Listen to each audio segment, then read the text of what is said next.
Assalamualaikum warahmatullahi wabarakatuh.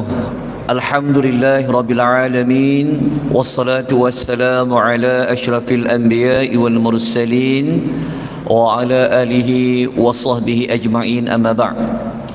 Sidang jemaah yang Allah rahmati lagi Allah kasih sekalian, pagi ini insya-Allah kita akan menyambung beberapa lagi adab ataupun sunnah-sunnah Nabi SAW apabila menghadiri untuk mendengar khutbah dan juga mengerjakan salat Jumaat. Kita tinggal lagi 2 ayat yang kita akan habiskan, tapi kita bincang terlebih dahulu tentang adab-adab untuk hari Jumaat.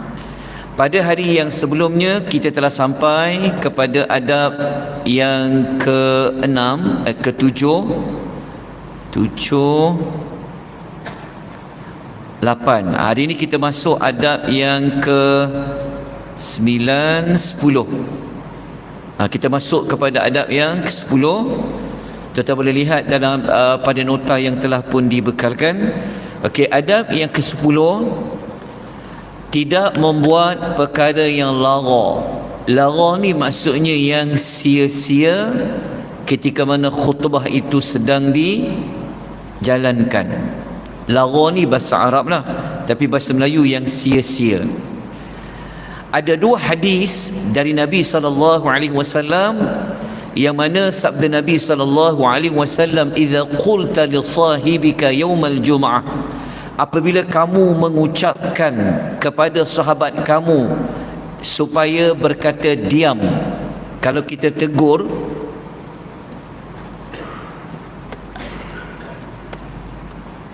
tak keluar. Kejap okay. Kalau kita menegur pihak lain untuk berkata diam sedangkan imam sedang menyampaikan khutbah, faqad laghauta, maka kamu telah membuat perbuatan yang sia-sia. Ini satu tegahan yang sangat berat dari Nabi SAW, yang mana kita menegur orang lain supaya diam, kita dikatakan sebagai orang yang buat perbuatan yang sia-sia. Perbuatan yang sia-sia ada banyak maksud. Ada yang kata dia tak dapat kelebihan hari Jumaat, ada yang kata hari Jumaat dia tu bukan macam hari Jumaat sekadar macam salat Zuhur. Baik, dalam hadis yang lain sabda Nabi SAW, "Wa man massal hasa faqad lagha", siapa yang bermain dengan batu-batu kecil maka dia pun telah melakukan perbuatan yang sia-sia. Zaman dulu dia tak ada handphone, dia mainlah batu-batu kecil. Zaman sekarang orang duk main handphone. Jadi khatib kalau nampak ada orang main handphone, khatib boleh tegur. Khatib dia boleh bercakap, kita yang di sebelah tu geram aja. Tapi sebab khutbah sedang dilangsungkan, so kita tak boleh nak buat apa-apa lah.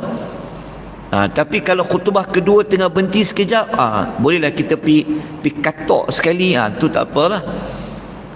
Tapi kalau khutbah dilangsungkan, tidak boleh dilakukan.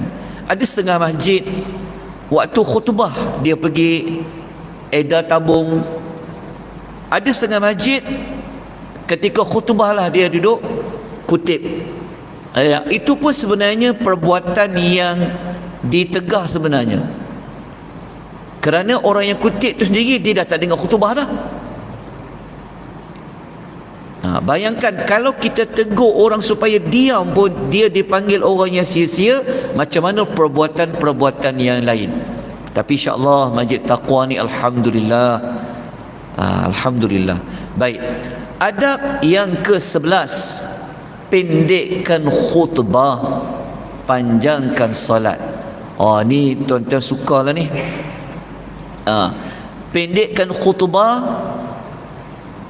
Ni eja pun dah terbalik dah tu. Pendekkan khutbah, panjangkan solat. Tapi panjangkan solat taklah macam panjang kita baca surah Insan dengan sejadah hari Jumaat tu. Maksudnya panjang tu dalam keadaan yang biasalah. Tapi khutbah kena pendek. Ini disebutkan oleh Nabi SAW dalam hadis riwayat Muslim. Inna tulas salatir rujul wa qasira khutbatihi Nabi kata ma'innatun min fiqhi. Siapa yang panjang solat dia, pendeknya khutbah dia, itu ciri orang itu faqih, kata Nabi. Justru itu fa'atilus salah, panjangkanlah salat, wa qasurul khutbah, singkatkanlah khutbah. Itu belum lagi yang membaca khutbah, bukan menyampaikan khutbah. Itu pun satu perkara, itu tak apalah, itu kita tak nak besarkanlah, tapi boleh dibuat secara point saja. Kita pun tahu kalau panjang pun jemaah ni lapar lagi lepas tu, jadi kena susun dengan baik. Ini sunnah Nabi SAW. Okey. Kemudian adab yang ke-12, kalau kita mengantuk semasa khutbah, kita boleh tukar tempat.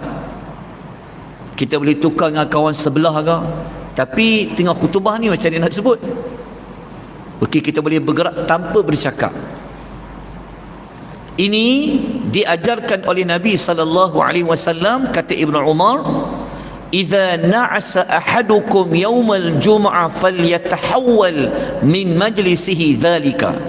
Apabila salah seorang daripada kamu mengantuk pada hari Jumaat, maka hendaklah dia berpindah dari tempat duduknya. Hadis riwayat Imam Ahmad.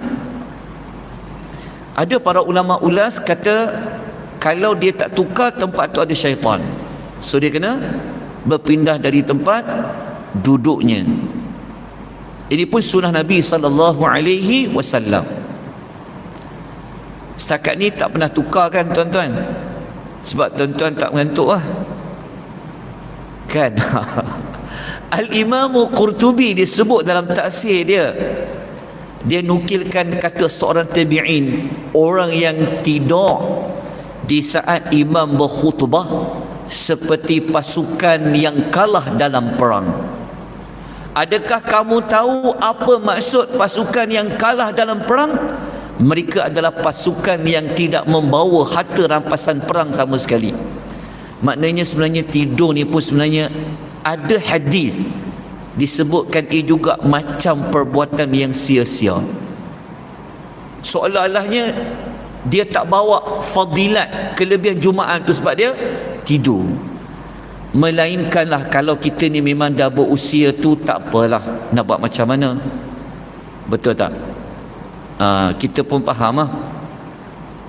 Tapi khutbah ni kenalah bantu supaya jemaah tidak tidur. Tak apa, yang tu kita cubalah buat yang terbaik.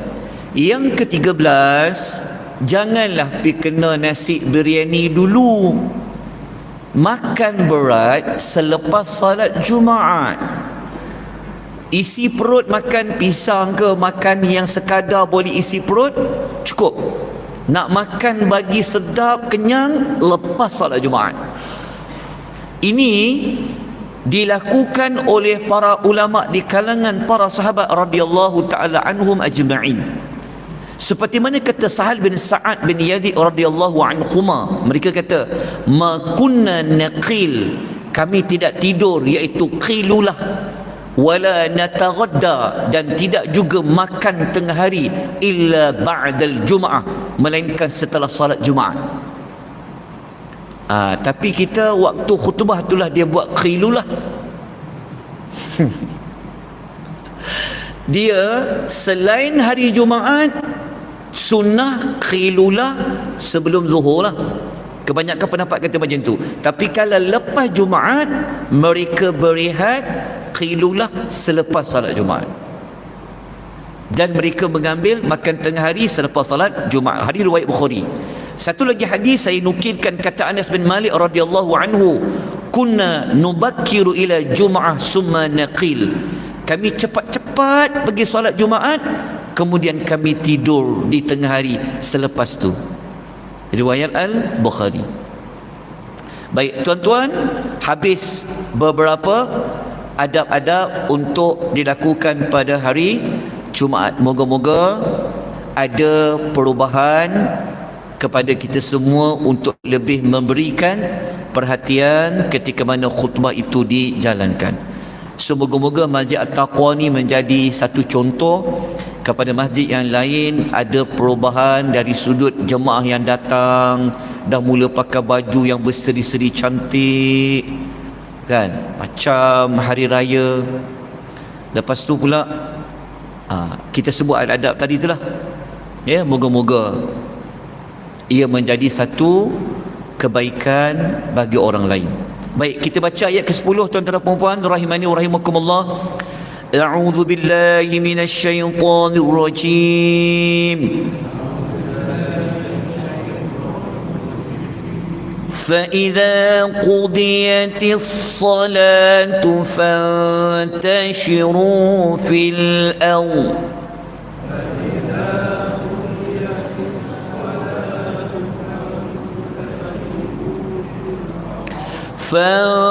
فانتشروا في الأرض وابتغوا من فضل الله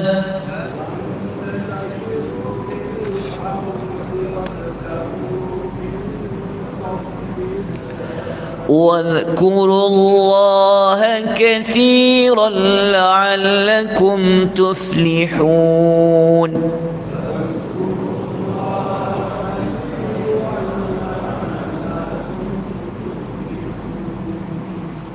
Okay. Allah Subhanahu wa ta'ala telah berfirman, apabila telah selesai salat Jumaat, maka bertebaranlah kamu di muka bumi dan carilah kurnia Allah, dan ingatlah Allah banyak-banyak supaya kamu beruntung. Jadi Allah bagi tahu, selepas salat Jumaat selesai, hampa nak pi mana, pilah, kata Allah. Nak cari rezeki, carilah, kata Allah. Itu kurniaan Allah. Tapi Allah Ta'ala kata, walaupun cari kurniaan Allah, ingat Allah tu banyak-banyak. Jangan masa khutbah dan salat je ingat Tuhan, selepas salat pun kena ingat pada Allah. Baik, sebab itu para ulama, kita tengok dekat sini, ini ulasan Al-Imam Ibn Katsir. Tak apa, kita tetap boleh baca ya, tentang lepas solat Jumaat dah bolehlah nak meniaga balik dan sebagainya masa tu. Kemudian tuan-tuan, kenapa Allah Ta'ala kata ingat kepada Allah banyak-banyak, iaitu ketika mana kamu sedang berjual beli, masa tu ingat juga pada Allah. Masa tu kita bekerja, ingat juga kepada Allah Subhanahu wa ta'ala. Baik, kata Al-Imam Qatadah, seseorang hamba tidak termasuk dalam orang yang berzikir kepada Allah dengan sebanyak-banyaknya sehinggalah dia mengingati Allah dalam semua keadaan, duduk, berdiri dan berbaring. Baik, tuan-tuan, kita pergi kepada pengajaran.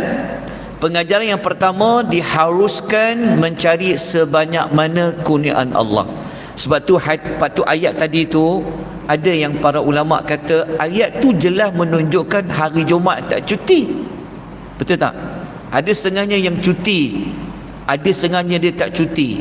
Yang tak cuti dia ambil ayat nombor 10 tu lah. Bukan hari Jumaat ni tidak bekerja. Sedangkan Tuhan kata apa? Bertebarlah, cari, menunjukkan ada juga bekerja. Pelajaran yang kedua, rezeki dan apa saja yang bermanfaat kepada manusia, ia adalah daripada kurniaan Allah. Pelajaran nombor 3, dituntut untuk banyak mengingati Allah dalam sebuah keadaan. Sekalipun dah habis solat, nak pergi kerja, nak berniaga apa, ingat juga Allah Subhanahu wa ta'ala. Pelajaran nombor 4, cara nak mendapat kejayaan adalah dengan banyak mengingati Allah Subhanahu wa ta'ala. Jadi apa tindakan yang boleh kita ambil? Apa tindakan yang kita kena buat? Nombor satu, ayat 10 tu, itulah juga dalil para ulama kata kalau nak hidup bertebar tu maksudnya apa? Usaha. Kena buat sesuatu. Maknanya tindakan kita adalah berusaha untuk mencari kurniaan Allah untuk manfaat kehidupan kita. Dan yang kedua, sunnah mengingati Allah dalam semua keadaan. Kalau boleh amalkan juga zikir ni. Ni nak jual beli ni, lepas habis Jumaat nak pergi mana ni? Wan Utama. So boleh baca doa masuk pasar ni. Masuk mall sekali lah.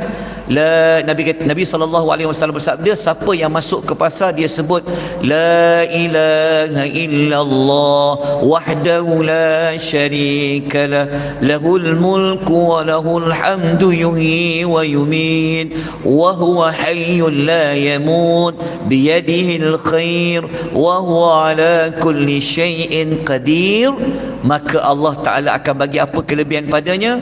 Ditulis baginya berjuta-juta kebaikan, dan Allah hapuskan daripadanya berjuta-juta keburukan, dan Allah buat sebuah rumah untuknya di dalam syurga. Itu doa ketika masuk ke dalam mana-mana pasar. Baik, kita teruskan dengan ayat ke-11. Boleh sikit lagi tuan-tuan? وَإِذَا رَأَوْا تِجَارَةً أَوْ لَهْوًا انفَضُّوا إِلَيْهَا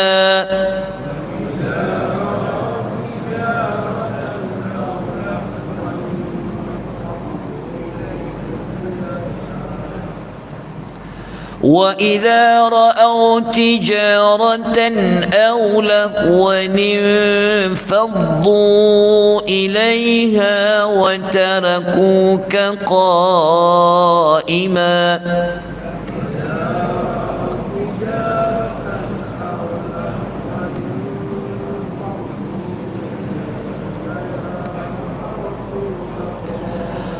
قل ما عند الله خير من اللهو ومن التجارة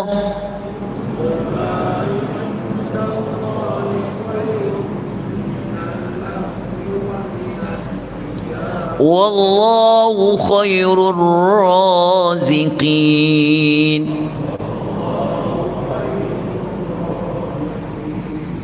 Okay, kita baca terjemahan sementara ni. Dan apabila mereka melihat perniagaan ataupun permainan, mereka bubar untuk menuju kepadanya, dan mereka tinggalkan kamu wahai Muhammad sedang berdiri berkhutbah. Dia sebenarnya ayat ni ada cerita para sahabat sedang dengan khutbah. Masa itu Nabi berdiri menyampaikan khutbah. Tiba-tiba ada satu kafilah dagang datang, mereka tinggalkan Nabi. Dalam riwayat hadis sahih tinggal 12 orang je yang stay dengan khutbah. Yang lain tu dah pergi tengok kafilah dagangan datang. Lepas tu Allah minta kepada Nabi supaya bagi tahu dekat mereka perbuatan mereka itu adalah apa yang ada di sisi Allah itu lebih baik daripada permainan dan perniagaan. Maksudnya Allah bagi tahu kalau dia pastilah dengar khutbah Nabi tu, maksudnya tak ambil peduli sangat yang kafilah dagangan datang tu, itu lebih baik bagi mereka. Dan Allah sebaik-baik pemberi rezeki. Baik, tuan-tuan dan puan, ayat ni mudah saja difahami. Kita tamatkan, boleh sikit saja supaya kita habis hari ini untuk surah Jumaat. Okey, pelajaran yang pertama, kita dapat belajar dua perkara yang boleh melalaikan kita, perniagaan dan juga permainan. Pelajaran nombor dua, imam perlu berdiri ketika menyampaikan khutbah. Batu qaimah tu berdiri. Nombor 3, ganjaran pahala di akhirat lebih baik daripada dapat habuan di dunia. Pelajaran nombor 4, Allah adalah pemilik rezeki dan sebaik-baik pemberi rezeki. So jangan bimbanglah. Sebab itu penjaja-penjaja, peniaga-peniaga ikut sunnah. Azan kedua tutup sat. Lepas azan buka balik. Jangan bimbang untuk orang tak ada nak beli. Sebab Allah tu sebaik-baik pemberi rezeki. Okey, tindakan apa yang kita perlu buat? 2 sahaja. Yang pertama, hindarkan perkara-perkara yang boleh lalai dari mengingati Allah. Dan yang kedua, bertawakal kepada Allah dalam semua urusan, terutama dalam mencari rezeki. Alhamdulillah, kita tamat surah Al-Jumu'ah. Kita akan sambung insya-Allah selepas habis Ramadan kot, insya-Allah. Itu saja, kita sudahi dengan tasbih kafarah dan suratul Asr. Subhanakallahumma wa bihamdika asyhadu an la ilaha illa anta astaghfiruka wa atubu ilaik. Wal 'asr innal insana lafi khusr illa alladhina amanu wa 'amilus solihat wa tawassaw bil haqq wa tawassaw bis sabr.